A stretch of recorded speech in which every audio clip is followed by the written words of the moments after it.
maalin kadib markii uu dagaal ka dhacay magaalada Maqale dawladda Itoobiya ay sheegtay in ay gacanta ku dhigtay magaaladaasi ayaa waxa laga deyrinayaa xaaladda isbitaalada magaalada oo la sheegay in dawooyinka ay ka dhamaadeen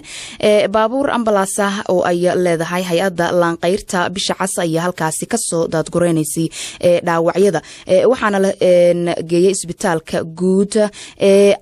Aider ee ku yaala magaalada Maqale shaqaalihi hay'adaasi booqday isbitaalka ayaa waxa ay sheegeen in 80% bukaanada jooga halkaasi ay la ildaran yihiin dhibaatooyin ka soo gaaray dhanka maskaxda Crystal Wells afhayeenka hay'adda ICRC ee Geeska Afrika oo la hadashay BBC da laanteeda afka Soomaaliga ayaa waxa ay ka warantay xaaladii ay ku arkeen isbitaalka magaalada Maqale.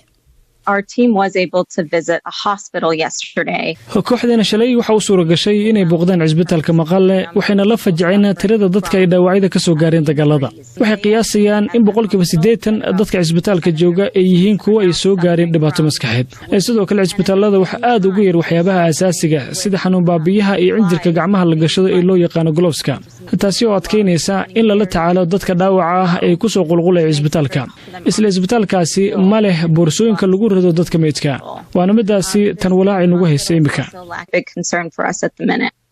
Crystal Wells ayaa sidoo kale waxaanu wax ka weydiinay ka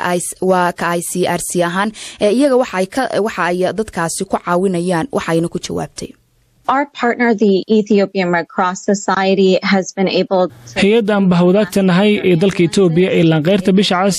waxa maalmihii dambe u suura gashay inay baabuurta ambulanska la galaan gudaha si ay u soo daadgurayaan dadka dhaawaca ah oo ay u geeyeen isbitaalkan ku sheegay ee ay shalay boqodeen shaqaalaha ICRC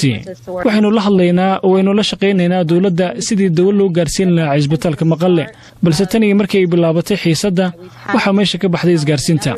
maadaama isgaarsiinta la jaray waxaanu dadka ka caawinay in ay la hadlaan eheladooda ku nool meel ka baxsan Maqale oo ay u diraan fariimo gaagaaban ama ay la hadlaan si ay ugu sheegaan inay bad qabaan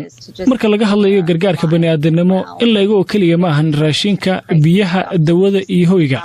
dabcan kuwaasi waa muhiim balse waxa kale oo muhiim ah in dadku ay la xiriiri karaan eheladooda oo ay ku dhigi karaan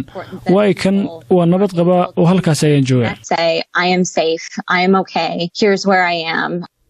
taasi waxay ahayd Crystal Wells afhayeenka hay'adda ICRC